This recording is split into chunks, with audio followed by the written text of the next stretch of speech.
You're actually alive, thank God. For those of you out there who thought that we avoided facing the end of the world, looks like you were wrong. Kind of.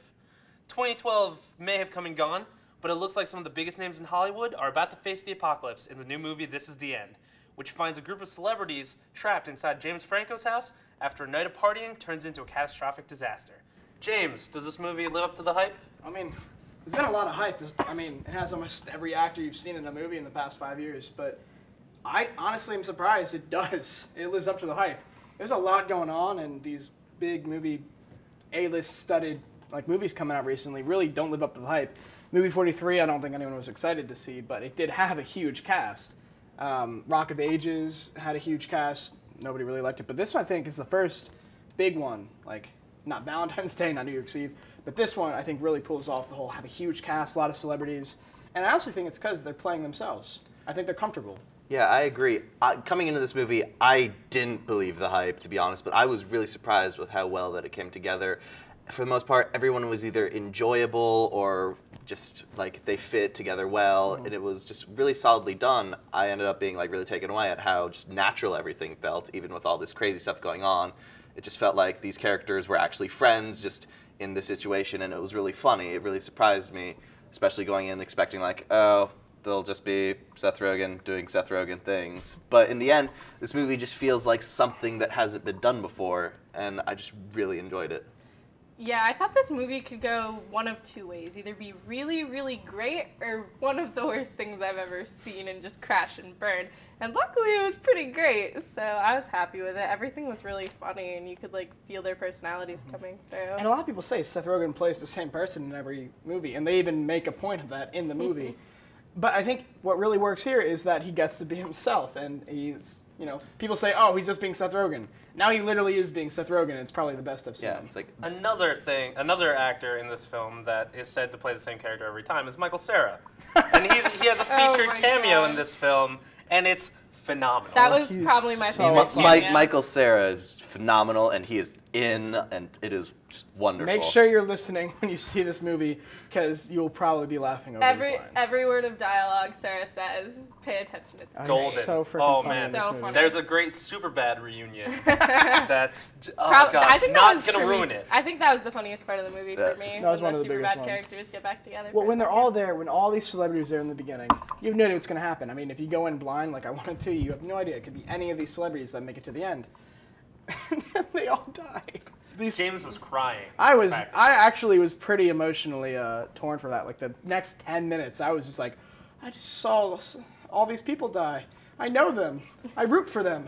Especially Jason Segel. Oh man. Marshall Erickson dies. It's just weird to see all these people bouncing up and down and then out. And then randomly Rihanna. Oh yeah, Rihanna actually did well though. Yeah. She allowed Michael Cera to go full Michael Cera. One of the things that I was surprised about, though, was how much of the celebrities there were in the beginning, and then it kills a lot off, and you don't really see any, they didn't spread them out. That was my, I just saw this movie, and I'm very excited about it still. It is a very good movie, in my opinion. It's a fun movie. You're going to have a lot of fun watching it.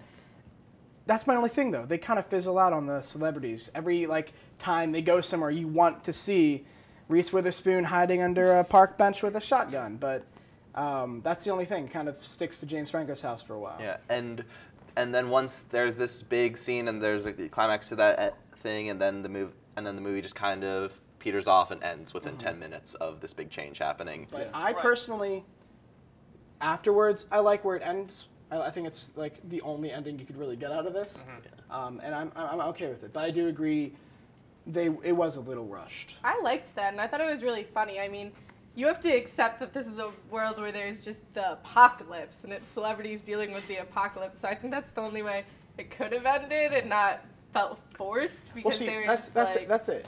Celebrities dealing with the apocalypse kind of counters my only problem, the whole that it's a lot of just them. Because one of the best parts of it is seeing these guys have fun. A lot of people say, well, the movie, like in other movies, oh, the movie kind of sucked. But I mean, the actors were having fun. This one, they're having fun the entire time, and you know it. They handpicked who they would have to work with, and it shows. It's a lot of fun, even for like the 30 minutes. It's them in a house. Yeah. And like you were saying, it's all these celebrities, and then there's this one point where there's someone who's not a celebrity, and it's like, wait, this has to be someone, right? I have to know them. And then the celebrity's like, no, we have no idea who this person even is. Right, so we touched on on a few things that we didn't like, but one thing that we all kind of said that we liked was the CG. Oh, yeah. Like, that was really unexpected. Surprising. Yeah. Because going in, I knew it was the end of the world. That's pretty much it. I didn't know how it was. I didn't know if it was going to be zombies or aliens or, I don't know. Like Zombie aliens. Zombie aliens.